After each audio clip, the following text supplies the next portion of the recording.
మానవులంతా పాపులు, మార్గము తప్పిన గొర్రెలు. గొర్రెలు మార్గం తప్పుతాయి, తప్పకేం చేస్తాయి?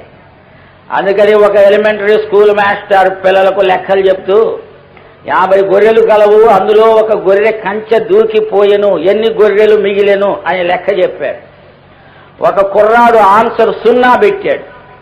అప్పుడు ఆ మాస్టర్ అడిగాడు, ఒరే నీకు లెక్కలు రావురా, 50 గొర్రెల్లో ఒక గొర్రె పోతే ఎన్ని మిగులుతాయిరా అంటే అతను అన్నాడు, నాకు లెక్కలు రాకపోతే పర్వాలేదు కానీ నీకు గొర్రెల సంగతి తెలియదు అన్నాడు.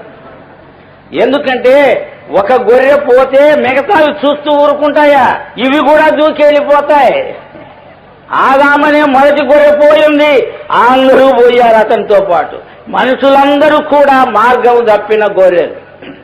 దేవుడు ఇవ్వాలనుకున్న మహిమను కోల్పోయింది మానవత. మానవత దివాలా తీసింది.